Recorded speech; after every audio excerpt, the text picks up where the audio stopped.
IPO market में एक बार के ब्रेक के बाद, छोटे से ब्रेक के बाद बैक टू बैक आईपीओ आने वापस से स्टार्ट होने वाले हैं। इस आईपीओ की नई बरसात की शुरुआत होने वाली है एजीएस ट्रांजेक्ट के आईपीओ से। आज के इस वीडियो में सबसे पहले हम बात करेंगे कंपनी के बारे में बेसिक पॉइंटर्स के ऊपर, साथ ही साथ कंपनी की कॉम्पिटिटिव एडवांटेजेस और डिसएडवांटेजेस की भी बात करेंगे। सेकंड हम बात करेंगे कंपनी के फाइनेंशियल्स कैसे हैं, क्या पॉजिटिव्स है फाइनेंशियल्स में, क्या नेगेटिव्स है, क्या ग्रोथ हो रही है नहीं हो रही है, हर एक पॉइंट को डिटेल में कवर करेंगे।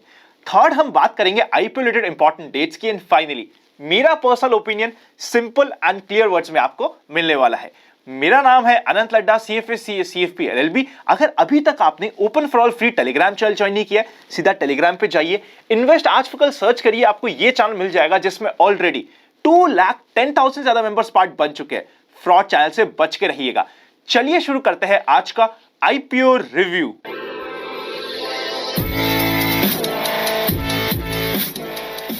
सबसे पहले कंपनी के बारे में बेसिक पॉइंटर्स को कवर करते हैं। अगर कंपनी की बात करें, इंडिया की one of the leading omni channel payment solution provider में से कंपनी एक होने वाली है।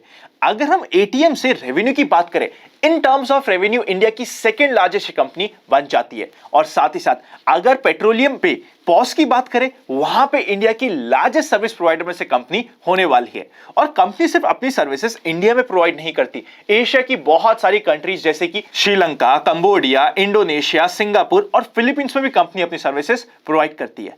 कंपनी के प्रोडक्ट्स या फिर सर्विसेज की बात करें या फिर बिजनेस वर्टिकल्स की बात करें, तीन वर्टिकल्स हमारे सामने आते हैं। सबसे पहला और सबसे मेन होता है पेमेंट सॉल्यूशन। यहां पे ATM and CRM outsourcing, cash management services, digital payment solution के साथ साथ ट्रांजैक्शन स्विचिंग सर्विसेज और POS management services company provide करती है। एज ऑन 31 अगस्त 2021 में 14,000 से ज्यादा एटीएम्स और सीआरएम कंपनी आउटसोर्सिंग के अंडर यूज कर रही है एंड 19,000 से ज्यादा एटीएम और CRM company under its own manage services provide कर रही है। और अगर हम पेट्रोलियम आउटलेट्स की बात करें तो बहुत सारे बड़े नाम जैसे कि हिंदुस्तान पेट्रोलियम और आईओसी कंपनी के पास आ जाती है।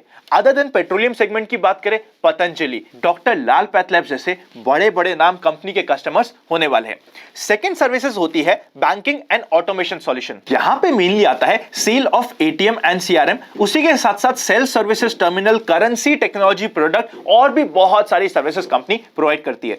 मोर देन 50+ कस्टमर है कंपनी के पास इस सेगमेंट में और बहुत ही जाने पहचाने नाम जैसे कि आईसीआईसीआई बैंक, एक्सिस बैंक और एचडीएफसी बैंक कंपनी के कस्टमर्स होने वाले हैं। फाइनली थर्ड आती है अदर ऑटोमेशन सर्विसेज, जैसे कि कोई भी कस्टमर्स आए जो पेट्रोलियम पे हो, रिटेल में हो, कलर सेगमेंट में हो, इन सभी को ऑटोमेशन सर्विसेज कंपनी प्रोवाइड करती है। एज ऑन 31 अगस्त 2021 में कस्टमर बेस की बात करने की कोशिश करें, company has already network of 2,21,000 से भी ज्यादा मर्चेंट पॉस, 17,900 से ज्यादा पेट्रोलियम आउटलेट्स, 72,000 से ज्यादा एटीएम सीआरएम जहां पे कैश मैनेजमेंट सर्विसेज के साथ साथ और भी बैलेंस सर्विसेज कंपनी प्रोवाइड कर रही है, 46,000 से ज्यादा cash billing terminals and more than 88,000 colour dispensing machines. मतलब कंपनी का नेटवर्क ऑलरेडी बहुत अच्छा डाइवर्स है। ये सारे के सारे पॉजिटिव्स में भी हमें मिलने वाले हैं। इसी के साथ साथ हम स्टार्ट करते हैं कंपनी की कॉम्पिटिटिव स्ट्रेंथ के साथ।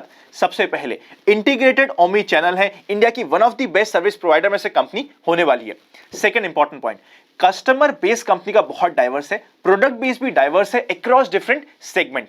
थर्ड इंपॉर्टेंट पॉइंट, कंपनी के पास सारे के सारे सॉल्यूशंस प्रोवाइड करने के लिए इन हाउस टीम है। Fourth important point, long standing relations है अपने बहुत सारे कस्टमर्स के साथ, इवन ग्लोबल प्लेयर्स के साथ। एंड फाइनली कंपनी के पास इंफ्रा और टेक्नो कैपेबिलिटीज इन हाउस ही अवेलेबल है। कंपनी के प्रमोटर्स की बात करें, रवि बी गोयल कंपनी के मेन प्रमोटर है, उसी के साथ साथ Vena enterprise private limited company के प्रमोटर्स होने वाले हैं। अब बात करते हैं सीधे सीधे फाइनेंशियल्स के ऊपर। आप इधर चेकआउट करिएगा, 31 मार्च 2020 में 22,400 मिलियन से ऊपर कंपनी के पास टोटल एसेट्स थे। 2,200 करोड़ हम समझ सकते हैं। नेक्स्ट ईयर 2,900 करोड़ थे। 31 अगस्त 2021 में 2,900 करोड़ के ऊपर कंपनी के टोटल एसेट्स अवेलेबल थे।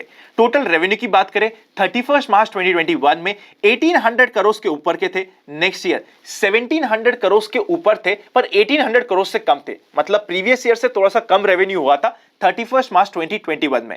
रिसेंटली बात करें, एज ऑन 31 अगस्त 2021 762 करोड़ कंपनी का टोटल रेवेन्यू बना हुआ था।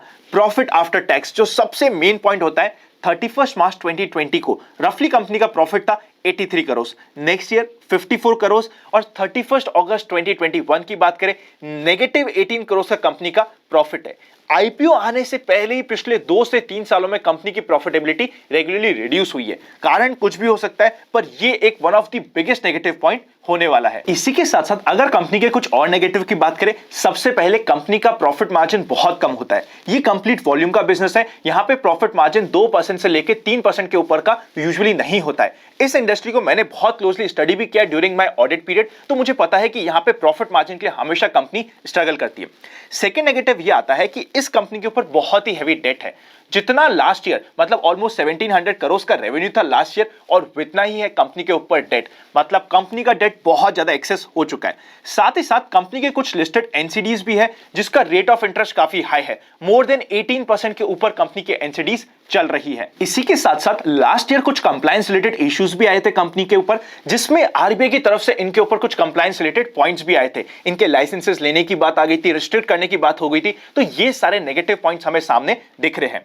अगर हम ऑब्जेक्ट ऑफ द इशू की बात करें, वो भी थोड़ा सा नेगेटिव हमें मिलने वाला है। पूरा पूरा ऑब्जेक्टिव है ओएफएस को पूरा करना और साथ ही जो भी लिस्टिंग के बेनिफिट होते हैं उसे ले लेना। अब अगर हम आईपीओ की इंपॉर्टेंट डेट्स की बात करें, आईपीओ ओपन होगा 19th ऑफ जैन को, क्लोज होगा 21st ऑफ जैन को, अलॉटमेंट डिसाइड होगा 27th ऑफ जैन से, रिफंड स्टार्ट होगा 28th ऑफ जैन से और क्रेडिट ऑफ शेयर स्टार्ट होंगे 31st जैन। आईपीओ की लिस्टिंग डेट है 1st ऑफ फेब। अगर हम लॉट के साइज की बात करें, 85 शेयर्स का एक लॉट है, 14,875 रुपीस का एक लॉट होने वाला है। आईपीओ का प्राइस बैंड है 166 से लेके 175। हमें तो रिटेल कैटेगरी में हमेशा यूज करना है cut off price. HNI category में हमेशा यूज होता है higher band of the price, यानी कि 175 रुपीस। 85 शेयर्स का लॉट, एनएसई बीएसई दोनों के ऊपर लिस्टिंग, 680 करोड़ का आईपीओ जो पूरा पूरा होने वाला है ओएफएस। क्यूआईबी होने वाला है 50%, रिटेल कैटेगरी होने वाली है 35% और एनआईआई यानी कि एचएनआई कैटेगरी होने वाली है 15% के आसपास की। ये हो गई है आईपीओ के रिलेटेड सारी की सारी डिटेल्स। अगर अभी तक आपके पास डीमैट अकाउंट या फिर अपने किसी भी फैमिली मेंबर के नाम से डीमैट अकाउंट नहीं है, तो डिस्क्रिप्शन में डीमैट अकाउंट ओपन लिंक्स आपको मिल जाएंगे। साथ ही साथ अगर आप चाहे तो ज्वाइन बटन मेंबरशिप भी कंसिडर कर सकते हैं। अब अगर हम फाइनली बात करें, आज के दिन ग्रे मार्केट प्रीमियम चल रहा है इस आईपीओ का 10% के आसपास का। कोई भी हेवी ग्रे मार्केट प्रीमियम नहीं है और regularly as per sources grey market में काम भी नहीं हो रहा है।